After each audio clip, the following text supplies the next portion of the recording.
Assalamualaikum, halo sahabat hebat di kota manapun kalian berdomisili dan di jam berapapun kalian mengakses video ini.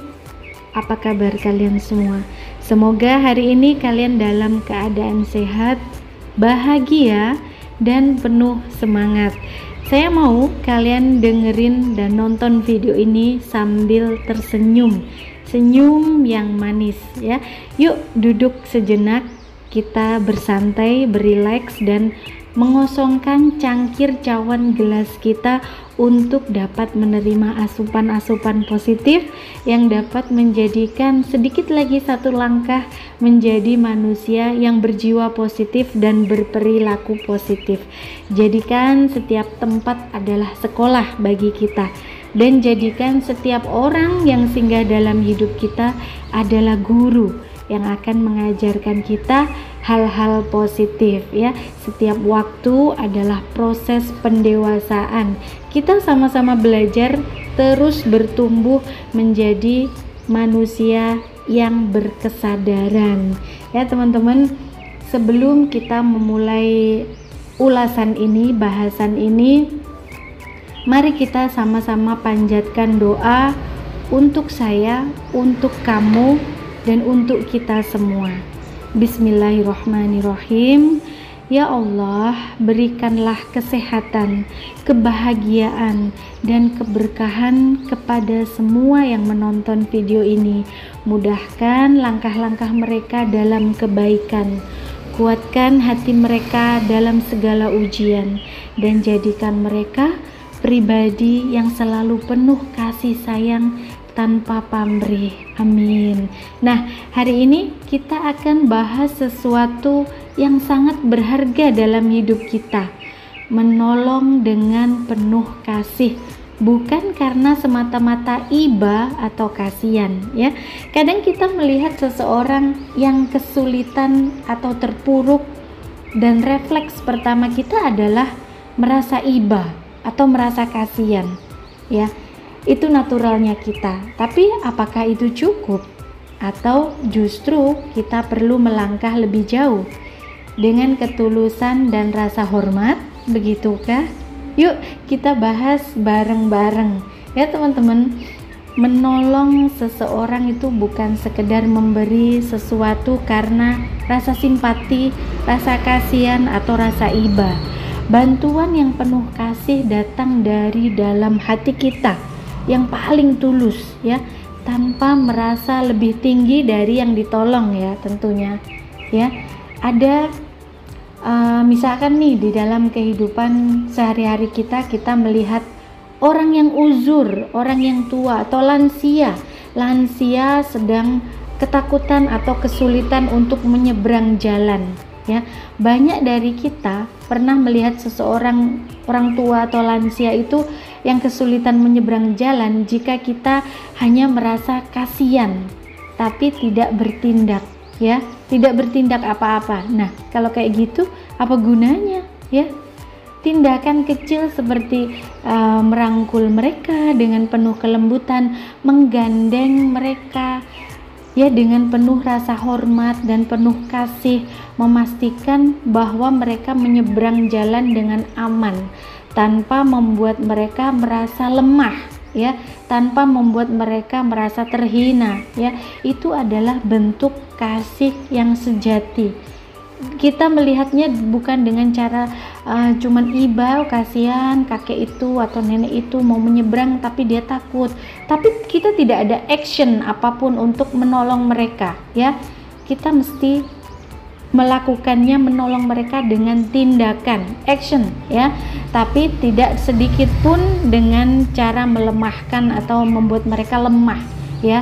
Buat mereka, menolong mereka dengan penuh kasih, dengan penuh kasih sayang tentunya ya. Kemudian misalkan nih kita memberi makan seseorang, kita bukan sekedar memberi ya, memberi makan bukan sekedar memberi ya. Sesaat melihat seseorang kelaparan ya, entah itu tunawisma ataupun apa ya, apakah kita hanya sekedar memberi mereka makanan kemudian pergi begitu aja ya? Atau kita bisa duduk sebentar, ngobrol, menemani layaknya sahabat, layaknya kerabat ya, dan membuat mereka merasa begitu dihargai ya. Kadang yang mereka butuhkan itu ya teman-teman, bukan sekedar makanan karena perut dia lapar, untuk mengisi kekosongan perut dia, bukan sekedar itu, tapi juga rasa dihormati sebagai layaknya manusia. Jadi manusia yang memanusiakan manusia ya, seperti itu. Jadi tidak ada salahnya kita duduk sejenak dengan kakek-kakek atau nenek-nenek atau tunawisma di pinggir jalan yang kelihatannya lemah tak berdaya. Kita kasih makanan, kemudian duduk sejenak ngobrol. Dari mana Bu? Apa kabar? Tinggalnya di mana? Seperti itu, memberi support secara mental. Jadi dia merasa dihargai dan merasa dihormati. Itu memberi mereka makna yang berbeda ya teman-teman.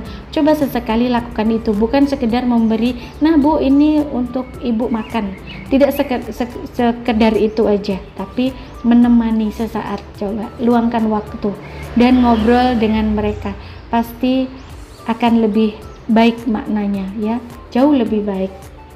Kemudian misalkan nih kita lagi ngajarin anak kecil ya, mengajari anak kecil tanpa meremehkan mereka ya, tanpa meremehkan bahwa dia itu cuma anak kecil ya. Misalkan seorang anak yang tengah kesulitan mengerjakan sesuatu atau tengah kesulitan belajar ya, bukan karena mereka tidak mampu atau bukan karena mereka bodoh ya. Menolong dengan kasih itu berarti sabar mengajarinya tanpa membuatnya merasa rendah diri, tanpa merasa membuat dia itu kecil ya. Setiap orang itu punya kecepatan belajarnya masing-masing ya, kita harus tahu itu, dan kita perlu menghargai proses mereka ya. Proses mereka itu adalah bentuk kasih sayang yang nyata. Jadi setiap dari kita berproses bertumbuh dalam belajar itu, kita memiliki kecepatan dan serapan kecerdasan kita masing-masing, tidak sama satu di antara yang lainnya. Kita perlu tahu itu ya teman-teman.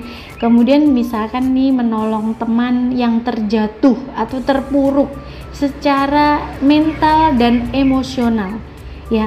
Saat ada sahabat atau teman kita mengalami keterpurukan atau masa-masa sulit ya, apakah kita hadir hanya karena merasa iba atau sekedar cuman simpati dan kasihan sama mereka ya, atau kita benar-benar peduli dengan mendengarkan tanpa menghakimi ya, tanpa memaknai, tanpa memberi judgement atau ngejudge duluan ya. Dukungan emosional yang tulus itu lebih berharga daripada sekedar kata-kata simpati yang hampa kemudian kita melangkah pergi ya. Beri teman kita itu support sistem yang terbaik, dukungan moral mental dari kita, bahwa dia itu tidak sendirian, bahwa ada kita di sekitarnya, kita sebagai sesama umat manusia, sesama makhluknya Tuhan ya. Seperti itu, bukan cuman sekedar memberi rasa simpati kemudiannya pergi, tidak seperti itu ya teman-teman. Memberi itu layaknya memberi, usahakan tanpa merendahkan ya, memberi dengan rasa tulus ikhlas tanpa merendahkan.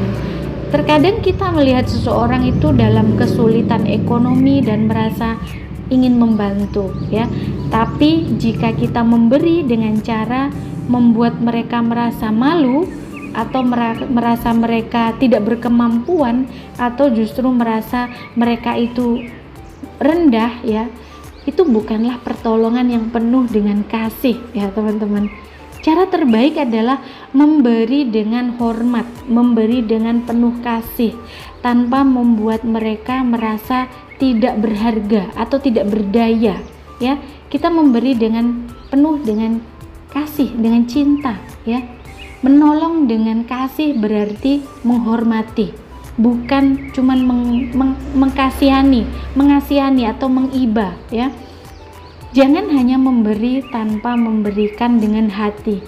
berikan support, dukungan juga dengan hati kita yang tulus, dengan hati juga dipakai ya, sehingga orang yang kita beri bantuan itu juga akan merasakan kalau kita benar-benar memberikan pertolongan itu dengan hati yang tulus ya.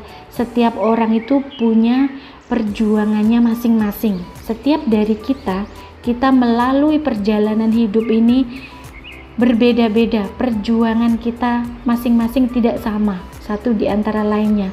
Bantu dengan cara yang tidak melukai harga diri mereka atau tidak sedikit pun merendahkan mereka ya.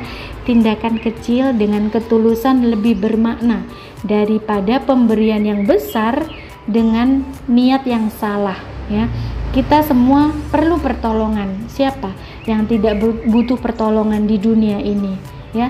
Kita semua butuh pertolongan di suatu titik dalam hidup ya. Maka berbuat baiklah tanpa merasa lebih tinggi dari yang kita bantu tadi ya teman-teman. Menolong bukan tentang, sekali lagi, menolong itu bukan tentang seberapa banyak yang kamu beri, tapi bagaimana cara kita membuat orang lain merasa dihargai, merasa dihormati ya, seperti itu.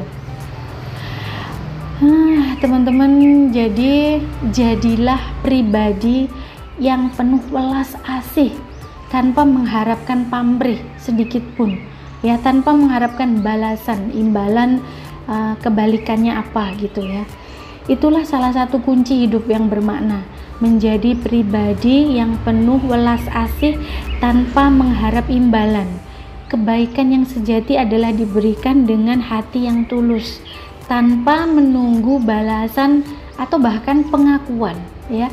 Ketika kita membantu orang lain dengan niat murni, alam semesta akan membalasnya dengan cara yang istimewa, dengan cara yang tidak terduga. Tidak perlu menunggu ucapan terima kasih dari orang tersebut, tidak perlu merasa lebih tinggi dari yang kita tolong tadi. Cukup lakukan dengan hati yang tulus, yang murni, karena setiap tindakan baik pasti memiliki jejaknya sendiri, dan sebaliknya setiap tindakan yang tidak baik ya pasti akan meninggalkan jejaknya sendiri ya. Seperti kata pepatah, tangan yang memberi tidak akan pernah kekurangan, dan itu terbukti. Kamu terapkan hidup seperti itu. Memberi tidak akan membuat kita miskin ya teman-teman. Teruslah menjadi cahaya bagi sesama makhluk hidup, sekecil apapun itu, karena dunia ini butuh lebih banyak orang yang menolong dengan kasih yang murni, bukan sekedar karena iba atau bukan sekedar karena empati, simpati, rasa kasihan ya teman-teman. Semoga apa yang kita bahas tadi, sedikit ulasan tadi, bisa jadi inspirasi buat kita semua. Yuk mulai dari sekarang ya, mulai hari ini kita belajar menolong bukan karena simpati, iba atau kasihan, tapi karena kasih yang murni. Jangan lupa buat terus sebarkan kebaikan dengan cara yang benar, tentunya dengan penuh kasih tanpa mengharap balas ya. Sebelum kita tutup, aku mau panjatkan doa terbaik buat aku, buat kamu, buat kita semua ya. Bismillahirrahmanirrahim. Ya Allah, jadikanlah kami manusia yang selalu bisa menebar kebaikan dengan penuh ketulusan. Hilangkan rasa tinggi hati dalam pertolongan kami, dan jadikan setiap langkah kami ya Allah membawa manfaat bagi sesama makhluk kami. Allahumma amin ya Allah. Teman-teman, jika kalian merasa video ini bermanfaat dan memberi sedikit rasa positif, jangan lupa subscribe dan like. Komen jika kamu suka dengan video ini, biar kita bisa terus berbagi inspirasi positif bareng-bareng ya. Sekian dulu dari saya, sampai jumpa lagi kapan-kapan. Wassalam.